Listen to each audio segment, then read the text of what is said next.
आइए आज रामेश्वरम के बारे में जानते हैं। रामेश्वरम हिंदुओं का एक पवित्र तीर्थ है। यह तमिलनाडु के रामनाथपुरम जिले में स्थित है। यह तीर्थ हिंदुओं के 4 धामों में से एक है। इसके अलावा यहाँ स्थापित शिवलिंग 12 द्वादश ज्योतिर्लिंगों में से एक माना जाता है। भारत के उत्तर में काशी की जो मान्यता है, वही दक्षिण में रामेश्वरम की है। रामेश्वरम चेन्नई से लगभग 425 मील दक्षिण पूर्व में है। यह हिंद महासागर और बंगाल की खाड़ी से चारों ओर से घिरा हुआ एक सुंदर शंख आकार द्वीप है। बहुत पहले यह द्वीप भारत की मुख्य भूमि के साथ जुड़ा हुआ था, परंतु बाद में सागर की लहरों ने इस मिलाने वाली कड़ी को काट डाला, जिससे वह चारों ओर पानी से घिरकर टापू बन गया। यहाँ भगवान राम ने लंका पर चढ़ाई करने से पूर्व पत्थरों के सेतु का निर्माण करवाया था, जिस पर चढ़कर वानर सेना लंका पहुंची व वहां विजय पाई। बाद में राम ने विभीषण के अनुरोध पर धनुषकोटि नामक स्थान पर यह सेतु तोड़ दिया था। आज भी इस 30 मील लंबे आदि सेतु के अवशेष सागर में दिखाई देते हैं। यहाँ के मंदिर के तीसरे प्रकार का गलियारा विश्व का सबसे लंबा गलियारा है। जिस स्थान पर यह टापू मुख्य भूमि से जुड़ा हुआ था, वहाँ इस समय 2.5 मील चौड़ी एक खाड़ी है। शुरू में इस खाड़ी को नावों से पार किया जाता था। बताया जाता है कि बहुत पहले धनुषकोटि से मन्नार द्वीप तक पैदल चलकर भी लोग जाते थे, लेकिन 1480 ईस्वी में एक चक्रवाती तूफान ने इसे तोड़ दिया। बाद में आज से लगभग 400 वर्ष पहले कृष्ण पनायकन नाम के एक राजा ने उस पर पत्थर का बहुत बड़ा पुल बनवाया। अंग्रेजों के आने के बाद उस पुल की जगह पर रेल का पुल बनाने का विचार हुआ। उस समय तक पुराना पत्थर का पुल लहरों की टक्कर से हिलकर टूट चुका था। एक जर्मन इंजीनियर की मदद से उस टूटे पुल का रेल का एक सुंदर पुल बनवाया गया। इस समय यही पुल रामेश्वरम को भारत से रेल सेवा द्वारा जोड़ता है। यह पुल पहले बीच में से जहाज़ों के निकलने के लिए खुला करता था। इस स्थान पर दक्षिण से उत्तर की ओर हिंद महासागर का पानी बहता दिखाई देता है।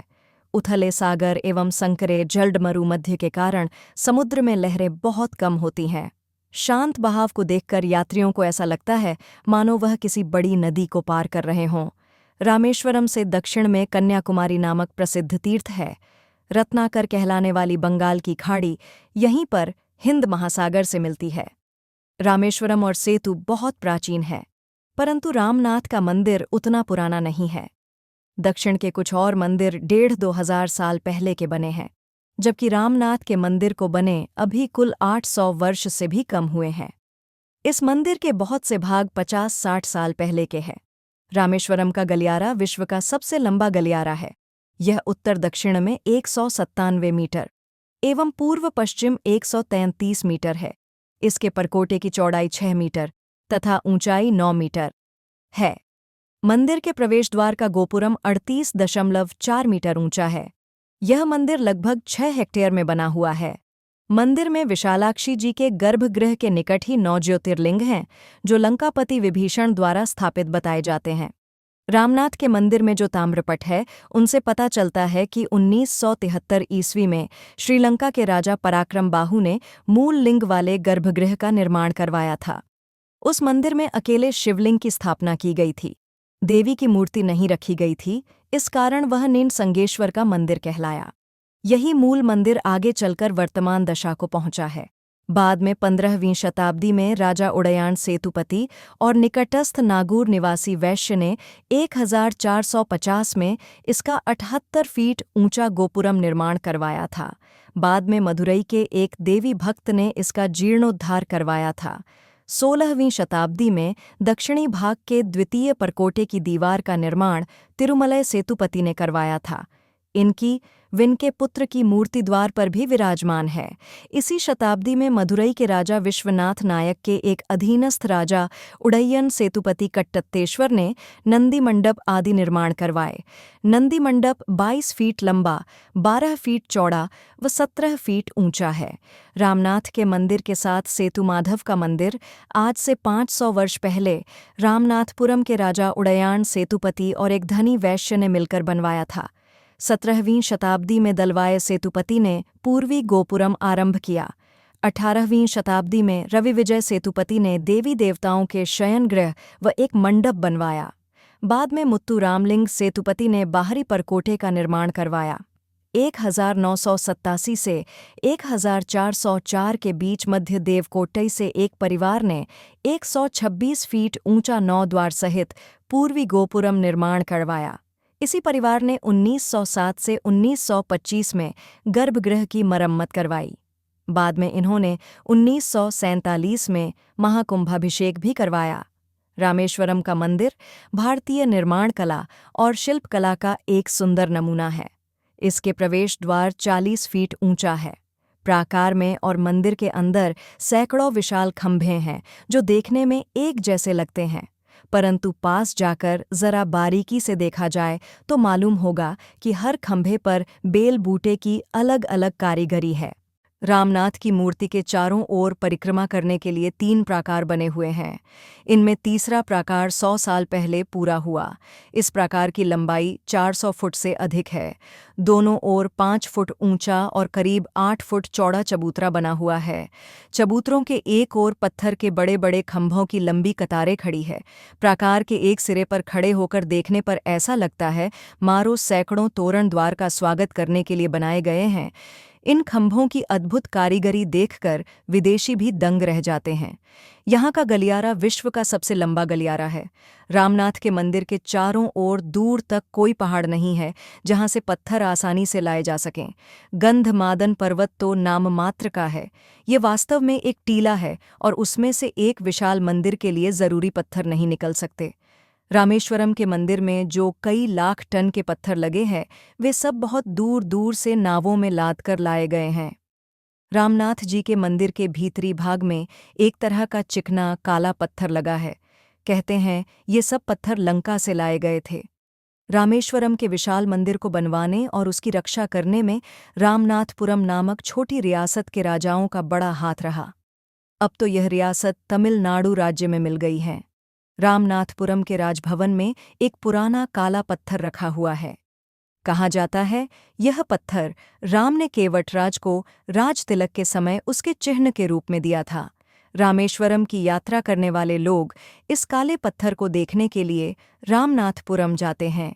रामनाथपुरम रामेश्वरम से लगभग 33 मील दूर है। रामेश्वरम के विख्यात मंदिर की स्थापना के बारे में यह रोचक कथाएं कही जाती है। सीता जी को छुड़ाने के लिए राम ने लंका पर चढ़ाई की थी। उन्होंने युद्ध के बिना सीता जी को छुड़वाने का बहुत प्रयत्न किया, पर जब रावण के न मानने पर विवश होकर उन्होंने युद्ध किया। इस युद्ध हेतु राम को वानर सेना सहित सागर पार करना था, जो अत्यधिक कठिन कार्य था।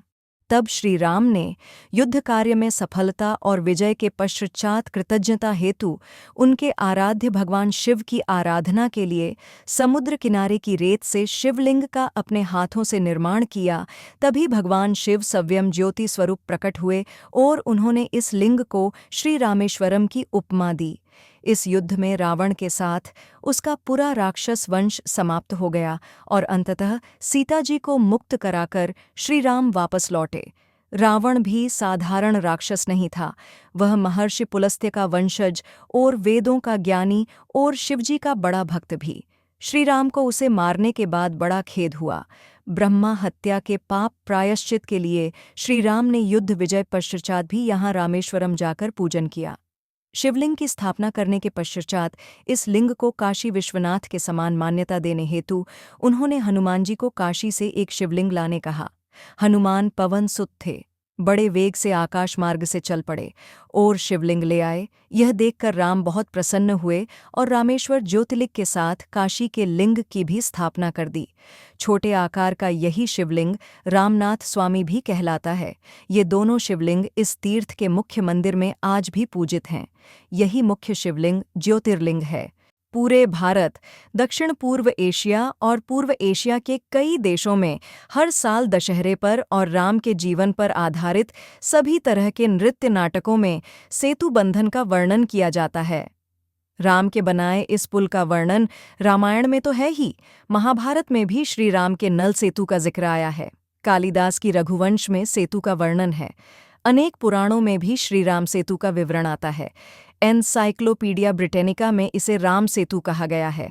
नासा और भारतीय सैटेलाइट से लिए गए चित्रों में धनुषकोडी से जाफना तक जो एक पतली सी द्वीपों की रेखा दिखती है, उसे ही आज राम सेतु के नाम से जाना जाता है। इसी पुल को बाद में एडम्स ब्रिज का नाम मिला। यह सेतु तब 5 दिनों में ही बन गया था। इसकी लंबाई 100 योजन व चौड़ाई 10 योजन थी। इसे बनाने में उच्च तकनीक का प्रयोग किया गया था। रामेश्वरम शहर और रामनाथ जी का प्रसिद्ध मंदिर इस टापू के उत्तर के छोर पर है। टापू के दक्षिणी कोने में धनुषकोटी नामक तीर्थ है, जहां हिंद महासागर से बंगाल की खाड़ी मिलती है। इसी स्थान को सेतुबंध कहते हैं। लोगों का विश्वास है कि श्री राम ने लंका पर चढ़ाई करने के लिए समुद्र पर जो सेतु बांधा था, वह इसी स्थान से आरंभ हुआ। इस कारण धनुषकोटी का धार्मिक महत्व बहुत है। यहीं से कोलंबो को जहाज जाते थे। भारत के तमिलनाडु राज्य के पूर्वी तट पर रामेश्वरम द्वीप के दक्षिणी किनारे पर स्थित एक गांव शहर है। इसी स्थान को सेतुबंध कहते हैं। धनुषकोडी पंबन के दक्षिण पूर्व में स्थित है। धनुषकोडी श्रीलंका में तलय मन्नार से करीब 18 मील पश्चिम में है। पंबन से प्रारंभ होने वाली धनुषकोडी रेल लाइन 1964 के तूफान में नष्ट हो गया था और 100 से अधिक यात्रियों वाली रेलगाड़ी समुद्र में डूब गई थी। 1964 का चक्रवात। हालांकि रामेश्वरम और धनुषकोडी के बीच एक रेलवे लाहन थी और एक यात्री रेलगाड़ी नियमित रूप से चलती थी, तूफान के बाद रेल की पटारियां क्षतिग्रस्त हो गईं और कालांतर में बालू के टीलों से ढक गईं और इस प्रकार विलुप्त हो गई। कोई व्यक्ति धनुषकोडी या तो बालू के टीलों पर समुद्र तट के किनारे से पैदल, मछुआरों की जीप या टेम्पो से पहुंच सकते हैं। भगवान राम से संबंधित यहाँ कई मंदिर हैं।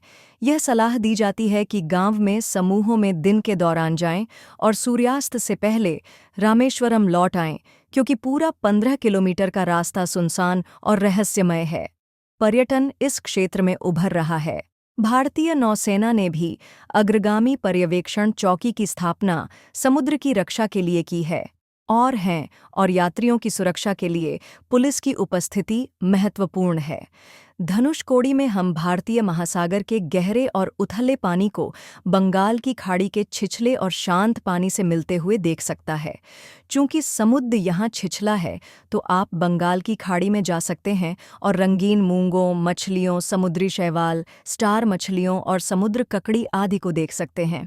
वर्तमान में औसतन करीब 500 तीर्थयात्री प्रतिदिन धनुषकोडी आते हैं और त्योहार और पूर्णिमा के दिनों में यह संख्या हजारों में हो जाती है। जैसे नए निश्चित दूरी तक नियमित रूप से बस की सुविधा रामेश्वरम से कोढ़ांडाराम कोविल होते हुए उपलब्ध है और कई तीर्थयात्री को जो धनुषकोडी में पूजा अर्चना करना चाहते हैं, निजी वैनों पर निर्भर होना पड़ता है, जो यात्रियों की संख्या के आधार पर 50 से 100 रुपयों तक का शुल्क लेते हैं। संपूर्ण देश से रामेश्वरम जाने वाले तीर्थयात्रियों की मांग के अनुसार 2003 में दक्षिण रेलवे ने रेल मंत्रालय को रामेश्वरम से धनुषकोडी के लिए 16 किलोमीटर के रेलवे लाइन को बिछाने का प्रोजेक्ट रिपोर्ट भेजा है। धनुषकोडी ही भारत और श्रीलंका के बीच केवल स्थलीय सीमा है, जो जलसंधि में बालू के टीले पर सिर्फ 50 गज की लंबाई में विश्व के लघुतम स्थानों में से एक है। 1964 के चक्रवात से पहले धनुषकोडी एक उभरता हुआ पर्यटन और तीर्थ स्थल था। चूंकि सिलोन केवल 18 मील दूर है, धनुषकोडी और सिलोन के थलीमन्नार के बीच यात्रियों और सामान को समुद्र के पार ढोने के लिए कई साप्ताहिक फेरी सेवाएं थीं। इन तीर्थयात्रियों और यात्रियों की आवश्यकताओं की पूर्ति के लिए वहां होटल, कपड़ों की दुकानें और धर्मशालाएं थीं। धनुषकोडी के लिए रेल लाइन, जो तब रामेश्वरम नहीं जाती थी और जो 1964 के चक्रवात में नष्ट हो गई, सीधे मंडपम से धनुषकोडी जाती थी। उन दिनों धनुषकोडी में रेलवे स्टेशन, एक लघु रेलवे अस्पताल, एक पोस्ट ऑफिस और कुछ सरकारी विभाग जैसे मत्स्य पालन आदि थे। यह इस द्वीप पर जनवरी 1997 में तब तक था जब स्वामी विवेकानंद सितंबर 1993 में यूएसए में आयोजित धर्म संसद में भाग लेने के लेकर पश्चिम की विजय यात्रा के बाद अपने चरण कोलंबो से आकर इस भारतीय भूमि पर रखे कहानी। रामेश्वरम शहर से करीब 1.5 मील उत्तर पूर्व में गंधमादन पर्वत नाम की एक छोटी सी पहाड़ी है। हनुमान जी ने इसी पर्वत से समुद्र को लांघने के लिए छलांग मारी थी। बाद में राम ने लंका पर चढ़ाई करने के लिए यहीं पर विशाल सेना संगठित की थी। इस पर्वत पर एक सुंदर मंदिर बना हुआ है जहां श्री राम के चरण चिन्हों की पूजा की जाती है। इसे पादुका मंदिर कहते हैं। रामेश्वरम की यात्रा करने वालों को हर जगह राम कहानी की गूंज सुनाई देती है। रामेश्वरम के विशाल टापू का चप्पा चप्पा भूमि राम की कहानी से जुड़ी हुई है। किसी जगह पर राम ने सीता जी की प्यास बुझाने के लिए धनुष की नोक से कुआं खोदा था, तो कहीं पर उन्होंने सेना नायकों से सलाह की थी।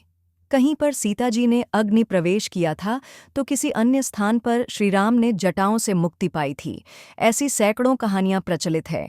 यहाँ राम सेतु के निर्माण में लगे ऐसे पत्थर भी मिलते हैं जो पानी पर तैरते हैं। मान्यता अनुसार नल नील नामक 2 वानरों ने उनको मिले वरदान के कारण जिस पाषाण शिला को छुआ वो पानी पर तैरने लगी और सेतु के काम आई। एक अन्य मतानुसार ये दोनों सेतु विद्या जानते थे।